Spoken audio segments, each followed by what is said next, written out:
Ouais, je veux bien, s'il te plaît.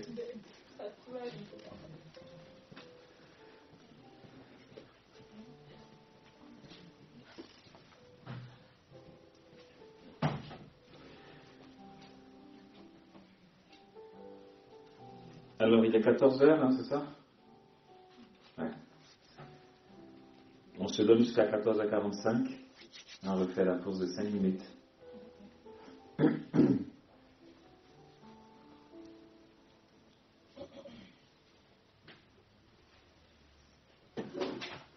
Au nom du Père et du Fils et du Saint-Esprit. Amen.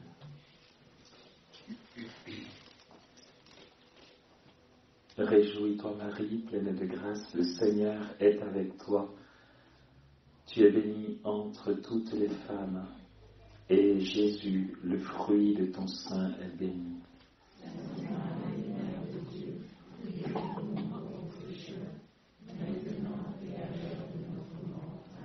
Réjouis-toi Marie, pleine de grâce, le Seigneur est avec toi. Tu es bénie entre toutes les femmes, et Jésus, le fruit de ton sein, est béni. Sainte Marie, Mère de Dieu, priez pour nous pauvres pécheurs, maintenant et à l'heure de notre mort. Amen. Réjouis-toi Marie, pleine de grâce, le Seigneur est avec toi. Tu es bénie entre toutes les femmes, et Jésus, le fruit de ton sein, est béni. Sainte Marie, Mère de Dieu, priez pour nous pauvres pécheurs, maintenant et à l'heure de notre mort. Amen. Gloire au Père et au Fils et au Saint-Esprit.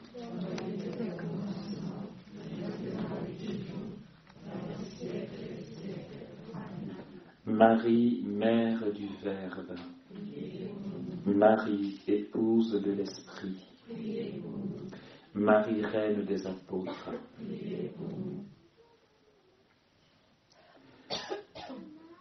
Saint Pierre et Saint Paul. Saint Augustin. Saint Thomas d'Aquin. Saint Bonaventure. Saint Antoine de Padoue. Saint Jean Chrysostome. Saint Pierre Chrysologue. Saint François d'Assise. Saint Jean-Paul II.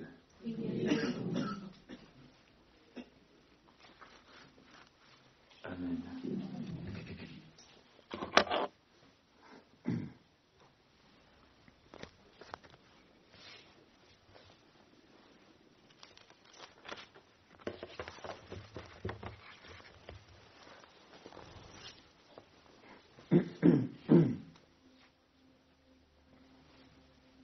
De la deuxième lettre de Saint Paul apôtre aux Corinthiens.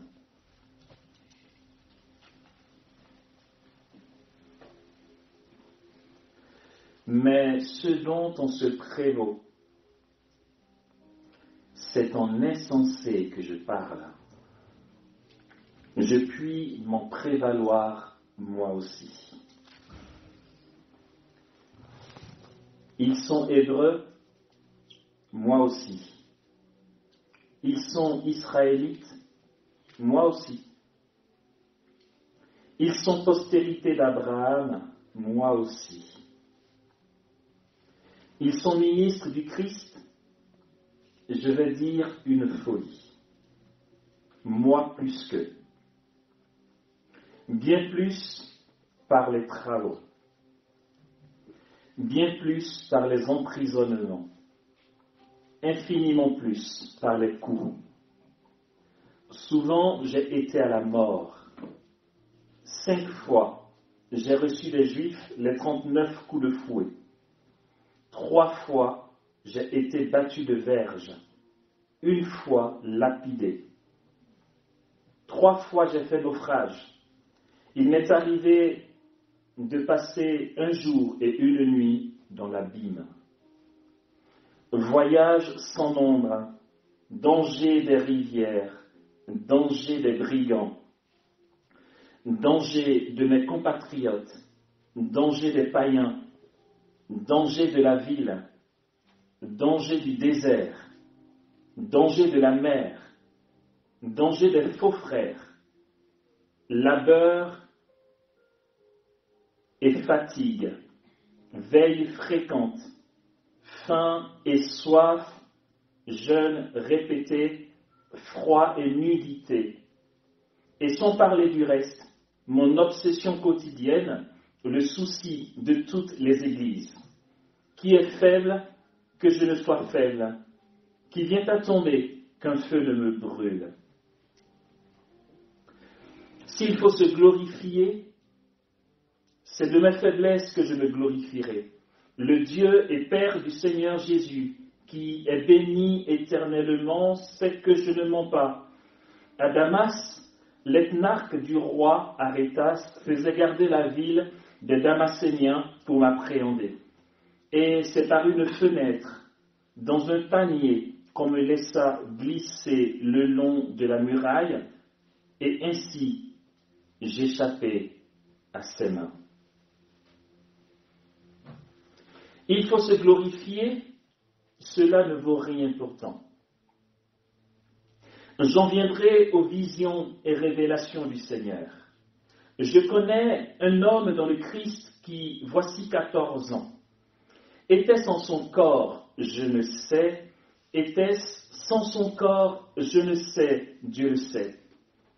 Cet homme-là, était-ce en son corps, était-ce sans son corps, je ne sais, Dieu le sait.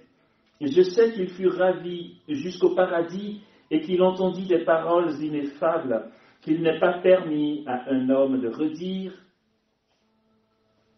Pour cet homme-là, je me glorifierai, mais pour moi, je ne me glorifierai que de mes faiblesses. Oh, si je voulais me glorifier, je ne serais pas insensé, je dirais la vérité. Mais je m'abstiens, de peur qu'on ne se fasse de moi une idée supérieure à ce qu'on voit en moi ou à ce qu'on m'entend dire. Et pour que l'excellence même de ces révélations ne m'enorgueillisse pas, il m'a été mis une écharde en la chair, un ange de Satan chargé de me souffleter pour que je ne m'enorgueillisse pas. À ce sujet, par 3 fois, j'ai prié le Seigneur pour qu'il s'éloigne de moi, mais il m'a déclaré, ma grâce te suffit, car la puissance se déploie dans la faiblesse. C'est donc de grand cœur que je me glorifierai surtout de mes faiblesses, afin que repose sur moi la puissance du Christ. C'est pourquoi je me complais dans les faiblesses, dans les outrages, dans les détresses, dans les persécutions et les angoisses endurées pour le Christ, car lorsque je suis faible, c'est alors que je suis fort. Amen.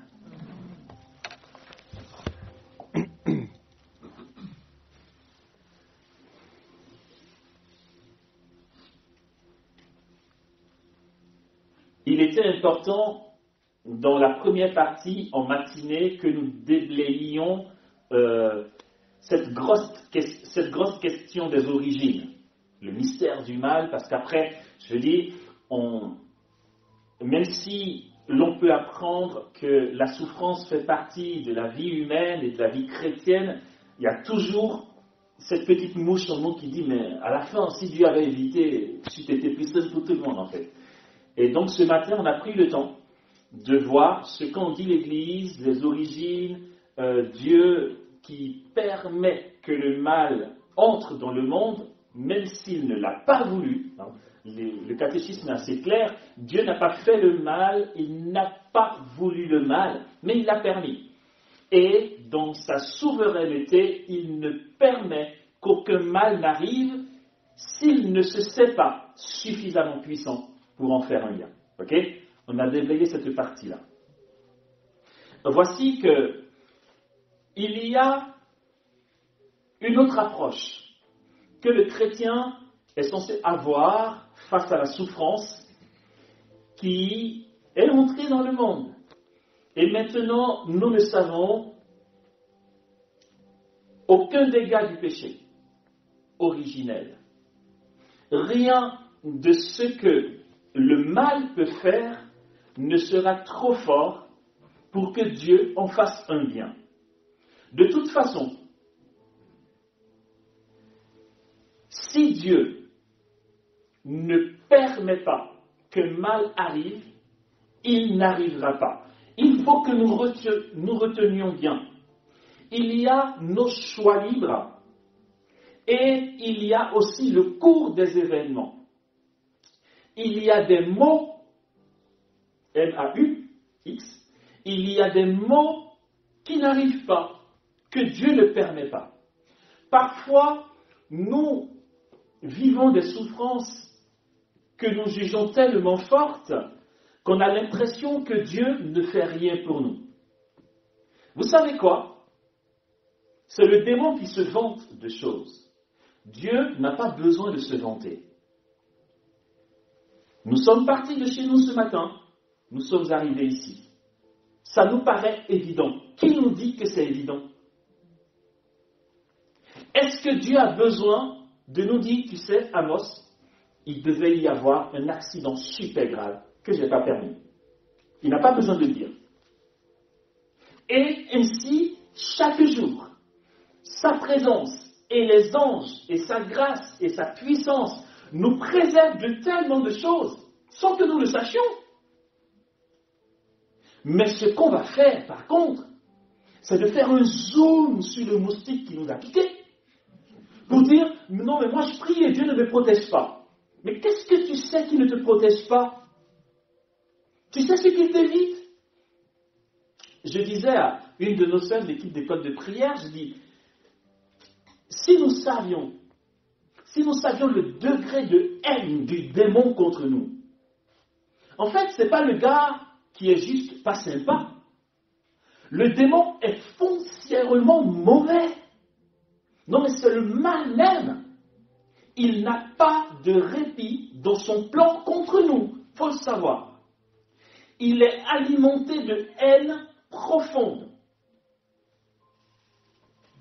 Si vous voulez savoir, la manière dont il me hait est démesurée et inimaginable. La raison humaine ne peut même pas le discerner. C'est un fait. Au final, je dis, mais attends. Depuis ma naissance jusqu'à aujourd'hui, je dors, je mange, je fais des rencontres, je voyage, comme s'il n'y avait personne qui me détestait et qui me haïssait au plus haut point. Qu'est-ce que vous croyez? Dieu ne nous protégerait pas? Vous pensez qu'on serait là en vie? Genre, Dieu ne te protège pas. Ouais, moi j'ai trop de galères, Dieu ne me connaît pas, il ne me protège pas. C'est de l'ingratitude. Dieu ne te protégerait pas, tu ne serais pas assis là. Parce que tu sais quoi, l'autre, il attend juste une ouverture, mais pour t'écrabouiller et te détruire, mais te faire disparaître. Mais Dieu n'a pas besoin de dire, chaque jour je suis là qui vous protège. Non. Donc c'est clair, il faut que nous le réalisions. Si Dieu ne permet pas que mal arrive, il n'arrivera pas. Il n'y a rien qui se produise s'il ne le permet pas. Ça c'est clair. Et donc, de manière démesurée, entre tout ce qu'il nous évite, qui supposons représente 1000 événements qu'il nous a évités de mauvais, à côté de 5 qu'il a permis, non mais c'est la guerre mondiale. Je suis chrétien, je vais à la messe, je communie, et tu permets que je tousse. Mais c'est ça en fait, c'est qu'on regarde le peu qu'il permet. Et ce peu-là, s'il le permet, c'est parce qu'il sait que ce peu-là contient un bien pour nous.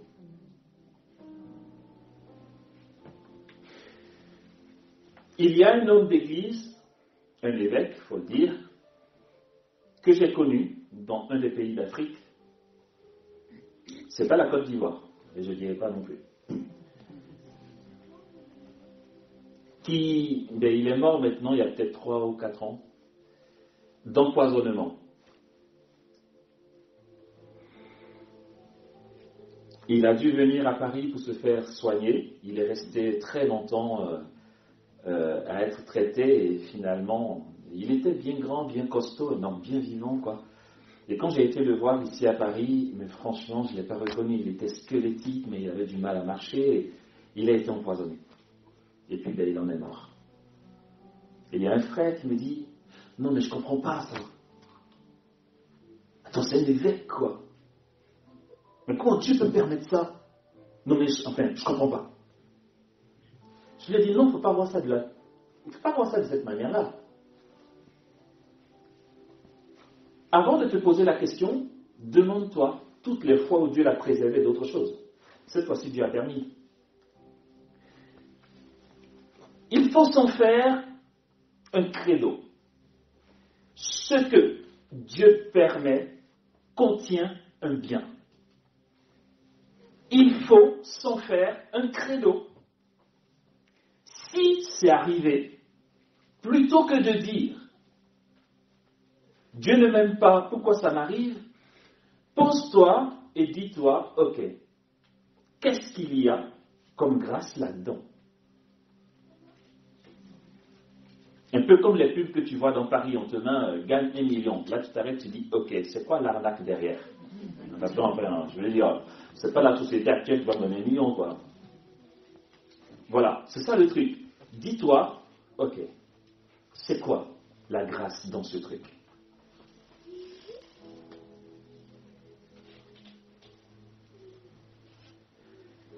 Et nous venons d'entendre l'apôtre Paul qui il fait le choix et puis il se dit, allez, je m'en fous, là, je vais faire un peu mon kéké, d'accord? Non, mais parce que eux, ils viennent vous parler là, ils se font les super apôtres. Quoi? Parce que je filme pas un peu? Ok, là, je vais frimer un petit peu. Ils se disent apôtres, je suis aussi apôtre. Disciple du Christ, moi aussi. Israélite, moi aussi. Postérité d'Abraham, moi aussi. Disciple du Christ, moi plus qu'eux. Parce que quoi? Eux, ils sont disciples, ils prêchent l'évangile, d'accord, mais sauf que moi, j'ai un degré supérieur. Vous savez pourquoi? Parce que moi, j'ai galéré dans l'annonce de l'évangile, pas eux. Voilà. J'ai souffert tout ça pour le Christ. Ce sont les souffrances de Paul. Et nous l'avons entendu. Ce ne sont pas les grâces qui lui manquent. De toute façon, on ne va pas s'attarder là-dessus. Il s'agit de l'apôtre Paul. Je dis le gars qui débarque plus tard. Les disciples apôtres ont été avec Jésus, ils ont fait Gethsémani, ils ont été repris par Jésus, ils ont galéré. Lui, plus tard, il se convertit. Et puis aujourd'hui, quand on fait Pierre, on met Paul à côté. On dit, attends, tu viens d'où? Qu'on célèbre le 29 juin, on va dire Pierre et Jean, ça va. Pierre et Paul, mais il sort d'où lui? Il n'était pas dans le collège des 12. Ben voilà, Dieu fait ce qu'il veut dans sa miséricorde. Il débarque et c'est Paul, quoi, apôtre des nations. Côté charismatique, il déchire. Intelligence des mystères, laisse tomber, n'en parlons même pas. Il était juif savant, ayant étudié au pied de Gamaliel. En fait, c'est le gars qui connaît le Talmud, mais bien comme il faut, et la tradition juive. Il fait la rencontre de Jésus. Jésus l'envoie en mission. Il opère des miracles, des signes, des miracles, des prodiges. Il ressuscite les morts. Laisse tomber. C'est Paul, quoi. Et puis, à côté de tout ce côté charismatique, il vient de nous parler de son expérience d'ordre mystique. Parce qu'il parle de lui, hein. Il parle à la 3e personne du singulier, et nous savons pourquoi dans les propos, puisqu'il dit « Je connais un homme dans le Christ qui, voici 14 ans, était en son corps. Je le sais, était sans son corps. Je le sais, Dieu le sait. Cet homme-là a été élevé jusqu'au 3e ciel, où il a entendu des paroles ineffables qu'il n'est pas permis à un homme de redire. » C'est une autre manière formulée de parler d'extase et de ravissement. expériences d'ordre mystique. Donc Paul n'est pas seulement dans le côté charismatique, résurrection des morts. Non, il vit une union mystique avec Dieu, il vit des expériences d'ordre mystique. Mais j'aime bien son approche. Il dit, déjà il parle à la troisième personne du singulier, il dit, pour cet homme-là, je me glorifierai. Mais pour moi, je ne me glorifierai que de mes faiblesses. Pourquoi il dissocie? Pourquoi il se rend différent? C'est qu'il ne juge pas que ce qu'il vit là comme grâce mystique vienne de lui. Pour lui, c'est pure bonté de Dieu. Parce que ce qu'il sait de lui-même, en tant qu'individu, c'est que de la galère. Sa galère est telle qu'il est incapable de trop en dire sur ses expériences d'ordre mystique, de peur qu'on se fasse une idée supérieure à ce qu'il est, lui, il se connaît. Ces extases, c'est l'œuvre de la grâce. Du coup, il préfère ne pas en parler parce qu'on va l'idéaliser et il sait que lui, c'est un pauvre. Pour que l'excellence même de ces révélations ne m'enorgueillisse pas, dit-il, il m'a été mis une écharpe dans la chair, un ange de Satan chargé de me souffleter. Il y a une école de prière à laquelle j'en ai parlé, les gens étaient surpris. Et je vais le redire ici. En fait, on idéalise un peu trop les personnages de la Bible. Les apôtres, tout ça. En fait, quand Paul dit, parce que je ne sais pas comment vous l'entendez autrement, un ange de Satan. Je ne sais pas si, enfin, c'est clair. Un ange de Satan. Ça s'appelle un démon.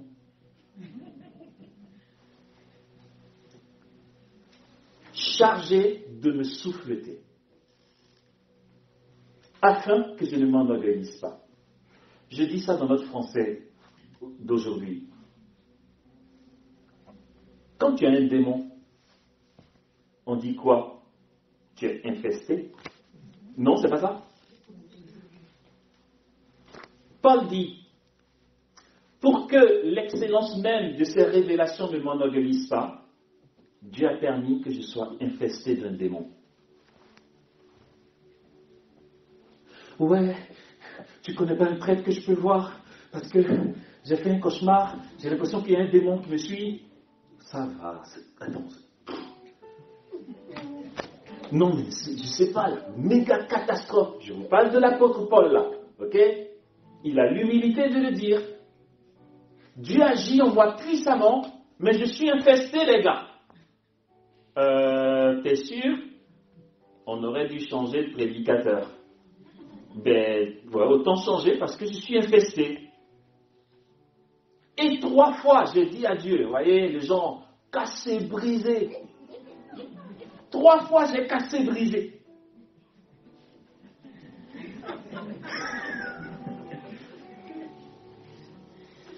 Dieu m'a dit, arrête de casser, briser. Ma grâce te suffit. Ah, ça refroidit, c'est ça? Non, c'est pas ça, si tu veux boire au cas où. Ah oui, ok. Par 3 fois, j'ai prié Dieu de m'en délivrer, il m'a répondu, ma grâce te suffit. En gros, ben, je sais que tu es infesté, mon gars. Tu penses que quoi? Que je ne suis pas au courant? Mais le démon qui est là, je ne veux pas le chasser. Voilà. Parce que c'est quand tu es faible que ma puissance déploie toute sa mesure.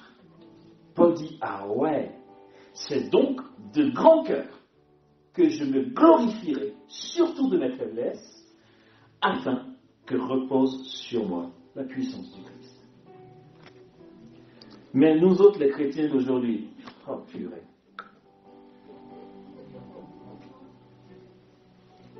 C'est bien chaud.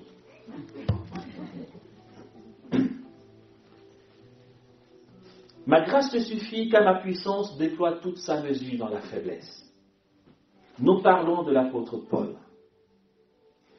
Pourquoi nous avons peur de l'épreuve? Pourquoi avoir peur de la souffrance? Pourquoi on a l'impression que si on parle d'un démon qui rôde, c'est qu'en fait, on est fichu. Mais c'est quoi le truc là? Je veux dire, pourquoi vous faites miroiter un drame qui n'est pas? Dieu n'est-il pas souverain? N'est-il pas puissant?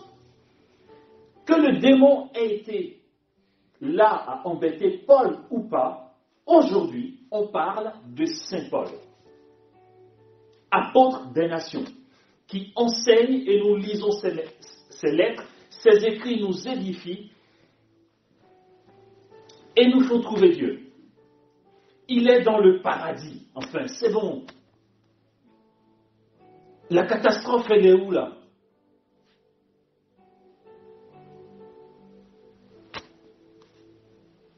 Une fois, après une prière, je parlais avec quelqu'un, puis il y avait une jeune fille derrière moi. Je sentais genre quelqu'un, un truc. Je fais ça, et elle recule. Je dis, vous voulez, il y a un truc? Non, mais elle était derrière moi, genre, comme ça.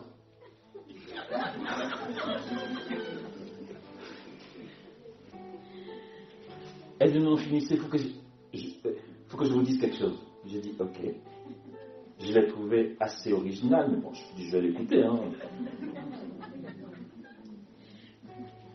Après, elle me dit, oh, frère Amos, faites attention. Ok?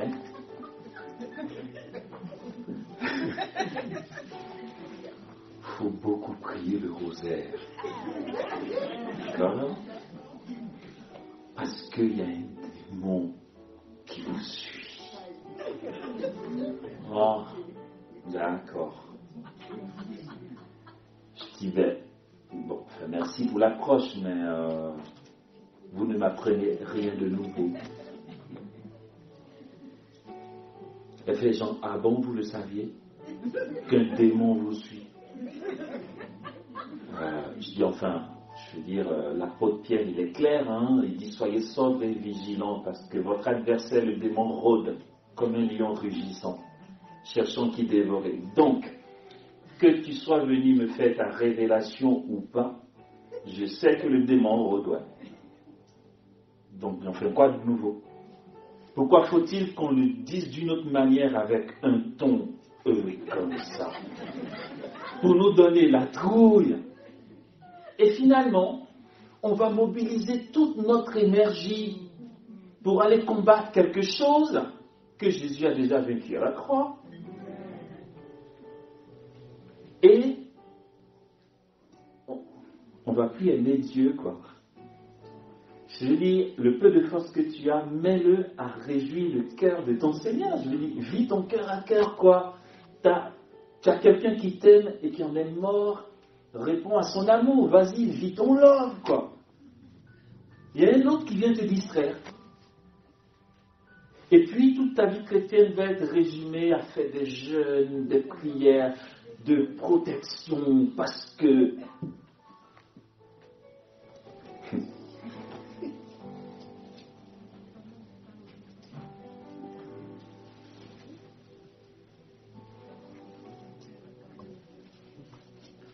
J'ai pris ce texte de Paul parce qu'en fait,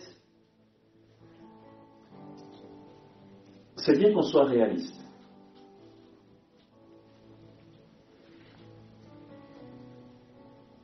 Il y a, pardon, je ne veux pas indexer ou dénigrer, mais après, c'est pas dénigrer, c'est un fait.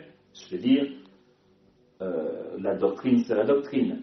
La doctrine protestante refuse la souffrance. Le protestant refuse la souffrance.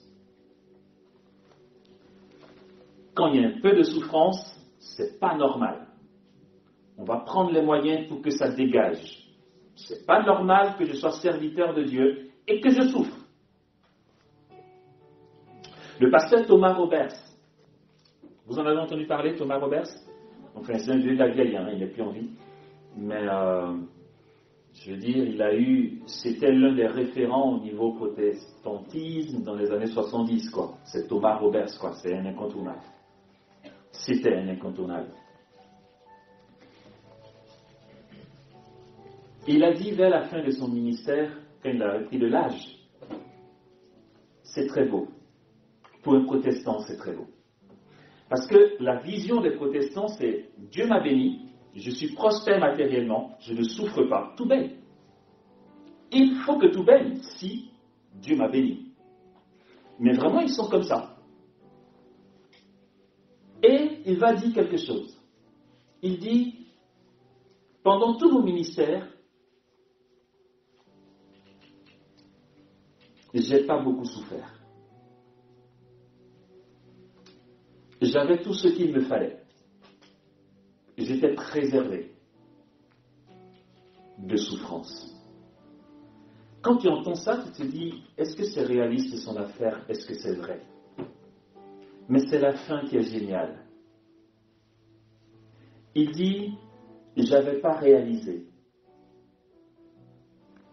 Pasteur Thomas Roberts, donc protestant, je n'avais pas réalisé que quelque part, dans le froid de Normandie, il y avait une petite religieuse carmélite qui offrait ses souffrances pour que moi, j'annonce l'évangile en paix. Il parlait de Thérèse de Lisieux. Je trouve ça très beau. Parce qu'il sait qu'il n'y a pas zéro souffrance. C'est faux. C'est une doctrine fausse. Je veux dire, c'est pas réaliste. N'allons pas croire ceux qui veulent nous faire penser que si Dieu est avec nous, alors on ne souffrira pas ou qu'on ne doit pas souffrir. Or, la souffrance va prendre des formes diverses et variées. Ça peut passer par une souffrance physique, que psychologique, que par blessure intérieure ou même infestation. Une souffrance reste une souffrance. En vrai, ceux qui disent ce n'est pas normal que tu souffres ne réalisent pas qu'ils sont juste en train de vous dire c'est pas normal que vous ne choisissiez pas vous-même votre souffrance. Je vous dis pourquoi je dis ça. Parce qu'on ne peut pas ne pas souffrir.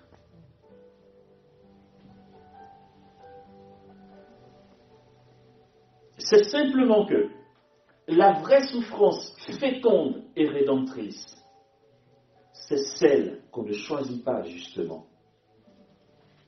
Personne ne choisit sa croix. C'est illusoire de penser que je suis béni de Dieu, un homme de Dieu, et que, mais regardez-moi, ça va, je ne souffre pas. Tu mens! Non, tu mens! Tu donnes une fausse image, une fausse doctrine qui n'existe pas. La raison en est simple aussi, c'est que, ok, disons que, très bien, on t'a nommé celui qui est l'homme de Dieu de l'Église qui comporte 12 000 personnes. C'est toi, l'homme de Dieu. Ok. Tu as une grosse caisse, d'accord. Tu as plein de costards, des pointinini, ok. Ça ne veut pas dire que tu ne souffres pas. Tu prends simplement ton devoir d'État. En tant que pasteur d'une grosse église, si tu as des entretiens à 8 heures et que ton réveil sonne à 7h30, le fait simplement de devoir faire l'effort de te lever de ton sommeil parce que tu dois rencontrer tes fidèles, c'est déjà un effort. N'allez pas me dire qu'on peut être homme de Dieu sans souffrir. Non, il n'y a pas de souffrance zéro. C'est simplement qu'on ne considère pas que c'est des souffrances parce que ces souffrances-là, on les veut, on les choisit. Je me sens vivre, je me sens homme de Dieu en me levant pour aller faire des entretiens. Attendez, quand tu vas en mission d'évangélisation, quand tu as une retraite à prêcher, et que tu te lèves, il y a un pasteur que j'ai connu au Gabon qui nous disait que lui, quand il a un ministère, il passe une nuit blanche à lire la parole de Dieu, mais il ne considère pas ça comme une souffrance. Oh non, pour lui c'est normal, Dieu m'a béni, donc je dois avoir. C'est une souffrance. C'est une illusion de faire croire que si Dieu nous a bénis, on ne souffrira pas.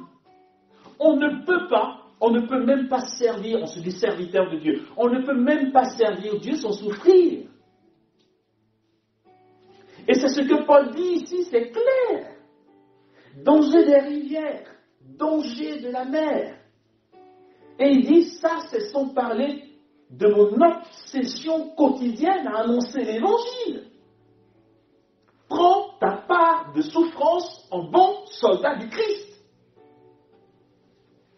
Si vous me trouvez quelqu'un, je parle des protestants parce que c'est leur doctrine, l'Église catholique ne dit pas ça, mais tant pis pour les catholiques qui vont puiser là-bas et qui vivent une fausse doctrine, parce qu'il y en a malheureusement. Si vous trouvez un pasteur protestant dans sa doctrine qui vous dit « J'ai jamais fait l'effort de me lever de mon lit », c'est même pas un effort parce que quand le réveil sonne, il y a un ange qui me prend les bras et je plane. Si vous trouvez, dites-moi. Même s'il part du sud de la France avec sa grosse voiture, même s'il a un chauffeur et qu'il est assis derrière, la durée du trajet est déjà un effort à parcourir pour aller annoncer l'évangile. Mais c'est juste que on se voile la face et on fait croire que tout baigne. Tout ne peut pas baigner tout le temps. Et ce qui est dommage là-dedans, c'est que cette souffrance-là, nous la choisissons. Mais celle que la providence divine permet que nous ayons et que nous n'aurons pas choisi, nous décidons que c'est démoniaque et qu'on ne prend pas.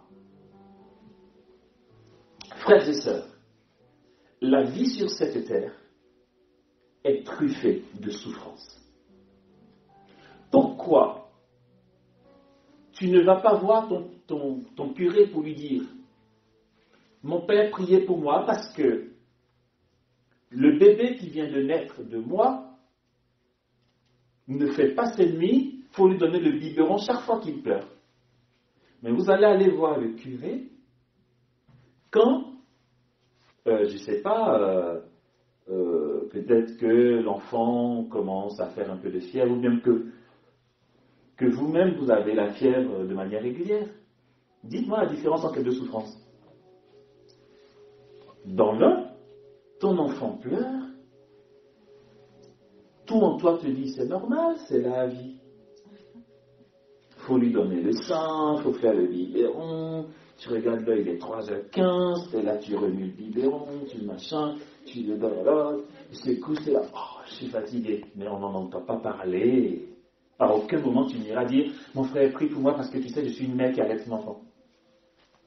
C'est la vie humaine. C'est qu'on prend des souffrances et on les hiérarchise. On dit ça c'est une souffrance, mais non en fait c'est pas, je souffre, mais non, je ne souffre pas. Ça c'est normal. Ok? De l'autre côté, il y a une incompréhension avec mon conjoint, ma conjointe. Non, ça je n'accepte pas. J'ai fait le choix d'être mère, donc c'est normal que je souffre. Ici, je n'ai pas fait le choix, je ne veux pas. À quel moment la providence divine te fait grandir en sainteté? Si tu veux seulement choisir toutes tes souffrances, on ne choisit pas sa croix. Donc, c'est une doctrine fausse qui nous fait croire que la vie chrétienne n'a pas de labeur. Paul a souffert tout ça. Il finit par comprendre quelque chose que 0,001% de chrétiens vivent. Je vais vous lire ça. Non, mais parce que c'est trop fort. Je ne sais pas si on fait gaffe. À ce sujet, par 3 fois, j'ai prié le Seigneur pour qu'il s'éloigne de moi, mais il m'a déclaré: ma grâce te suffit, car la puissance se déploie dans la faiblesse. C'est donc de grand cœur que je me glorifierai surtout de mes faiblesses, afin que repose sur moi la puissance du Christ. Il dit, c'est pourquoi je me complais dans les faiblesses. c'est pas je les accepte. Qui veut nous donner la définition de la complaisance? La résignation. Ok. Quoi d'autre comme synonyme? Prendre plaisir. Merci. Non, j'aime trop ton expression en plus. Non, mais je ne sais pas si on réalise ce que Paul dit ici. C'est pourquoi, je vais changer le mot, je prends plaisir dans mes faiblesses. Paul, t'es malade ou... Non, mais tu as toute ta tête ou... Attends, c'est pas possible. Je prends plaisir. Attends, c'est pas fini. C'est pourquoi je prends plaisir dans les faiblesses. Je prends plaisir dans les outrages. Je prends plaisir dans les détresses. Paul dit, je me complais dans les persécutions et les angoisses endurées pour le Christ, car lorsque je suis faible, c'est alors que je suis fort. C'est une autre étape. Ce n'est pas qu'il accepte. Ça, c'est déjà dur. Il se complaît. Il prend plaisir. Il se résigne là-dedans. Pardon, sauf si vous avez une autre Bible que moi. Et jusque-là, je fais l'effort d'aller puiser dans ce que l'Église dit.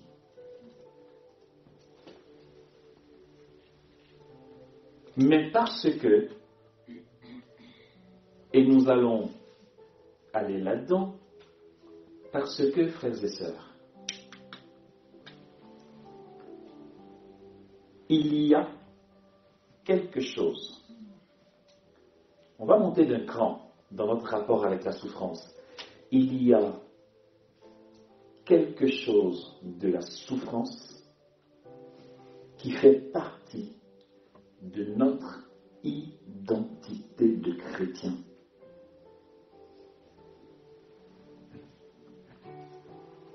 La caractéristique du chrétien,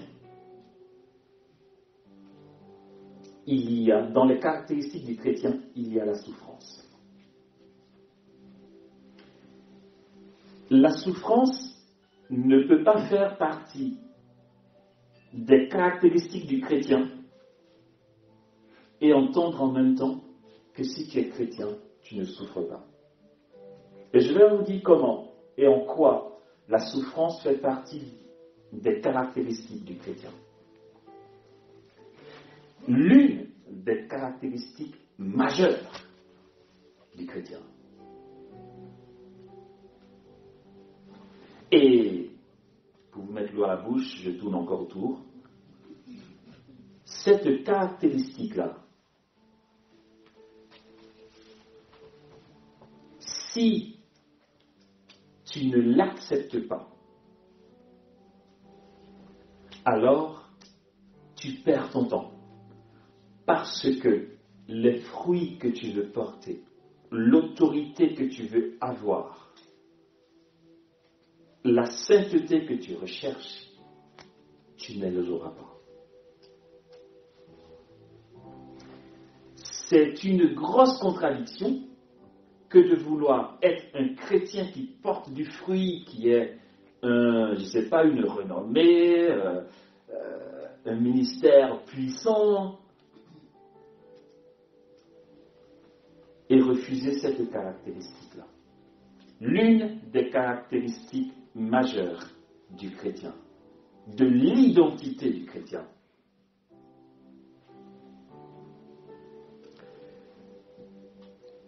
Comme disait Catherine de Sienne, ma nature, c'est le feu.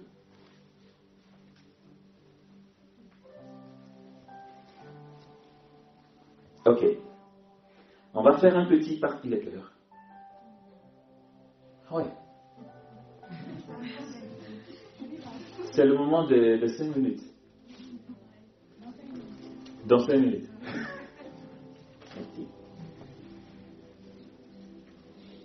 Elle dit, ma nature, c'est le feu. On va faire un petit parcours encore comme ce matin, mais pas aussi hard que ce matin. Ce matin, c'était assez trop dogmatique, mais important. C'est d'où vient la force que contient la souffrance.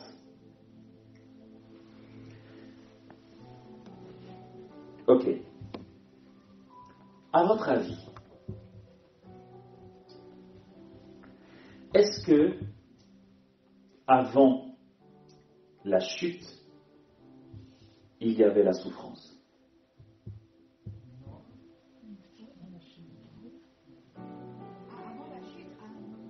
Avant la chute. Toi, tu dis oui. Ok. Alors, c'était quoi la souffrance avant la chute? C'était à celle qu'on choisit. Ok. C'est une manière de voir. Ouais, toi, tu veux dire? Moi, je dis oui parce que au milieu de l'arbre, par exemple, dans le jardin d'Éden, il y avait l'amour et de la connaissance du mal que l'homme ne pouvait pas, n'avait pas le droit d'avoir accès. Ok. Donc, quelque part, sa curiosité était mise à l'épreuve. Mais ça quoi avec la souffrance? Mais du coup, il souffrait de ne pas pouvoir.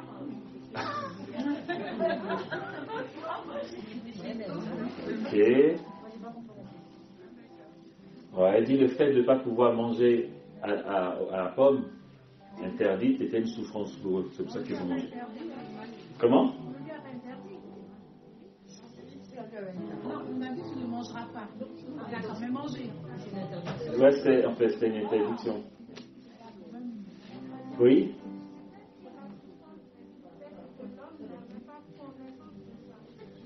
D'accord. Oui. Je dirais qu'il n'y avait pas de souffrance. Ouais. Adam et Ève bénéficiaient de ce qu'on appelle le don d'intégrité, Ok. qui comportait l'exemption de concupiscence, l'immortalité corporelle. Ouais. Donc, quand on parle d'immortalité corporelle, l'homme n'était pas soumis à la dégénérescence, du coup il n'y avait pas de mort, il n'y avait pas de maladie, il n'y avait pas de souffrance, il n'y avait rien. D'accord.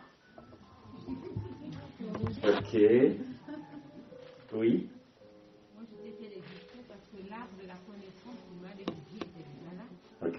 Donc, on n'avait pas connaissance. Cette connaissance, là n'était pas accessible. Donc, on n'avait pas découvert. Donc, le bien et le mal étaient déjà là. Et tout ce que Dieu a créé, rien n'échappe à Dieu. Tout ce qui existe, quand même, a été pensé en Dieu. D'accord. Bon. Alors, ce qu'on va dire, c'est que oui, le mal existait, parce que le démon il était là. Mais c'est pas parce que le mal existait qu'on va dire que la souffrance existait. Le démon, de toute façon, il a toujours souffert depuis qu'il s'est coupé de Dieu. Mais je parle d'Adam et Ève. C'est vrai qu'on ne peut pas dire qu'avant la chute, il y avait la souffrance. Ok? Puisque c'est comme conséquence de la désobéissance qu'ils ont dû travailler à la sueur de leur front, tout ça, d'accord? La souffrance n'était pas avant la chute. La souffrance est une conséquence du péché originel, mais ce n'est pas parce que c'est le cas que c'est un échec continuel. On l'a assez dit ce matin. La souffrance comme conséquence du péché, mais Dieu fait rebondir un bien par ce mal. Ok?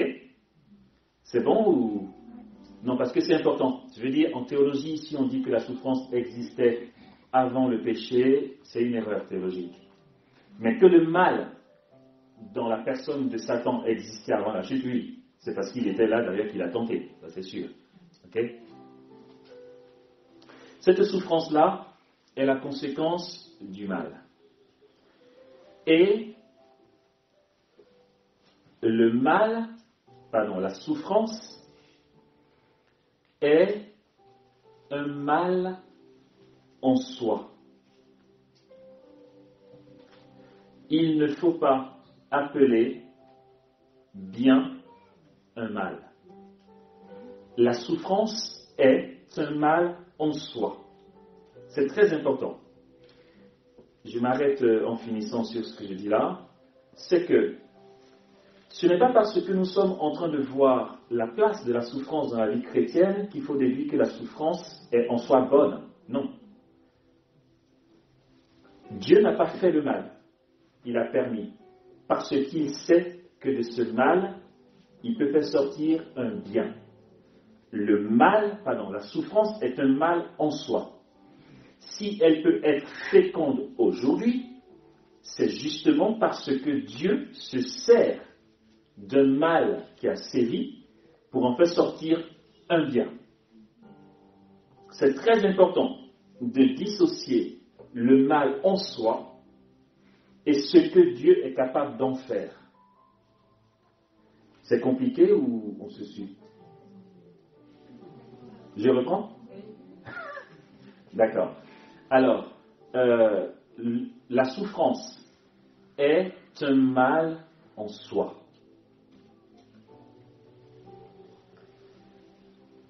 De ce mal en soi, Dieu s'en sert pour en faire un bien. Ce qui fait que, on va voir après la pause, en quoi la souffrance devient instrument de bien, bien qu'elle soit en soi un mal.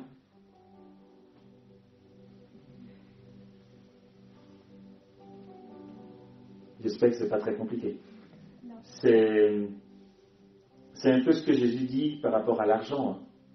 Si l'argent, on en a besoin pour vivre, mais l'argent c'est pourri, quoi. Il y a un démon de l'argent. Vous le saviez? Il s'appelle comment? Merci. Jésus dit, vous ne pouvez pas servir à la fois Dieu et Mammon. Mammon, c'est un démon. Le démon de l'argent. Tu aimeras un, tu haïras l'autre. Ça, c'est clair. Pourtant, il dit, faites-vous des amis avec l'argent trompeur. L'argent est trompeur. Mais utilisez cet argent trompeur pour vous faire des amis. L'argent trompeur, c'est mauvais en soi. On peut en faire un bien. L'argent trompeur devient ainsi instrument d'un bien. Ok? On s'arrête là, on fait la pause. Un petit café. Amen.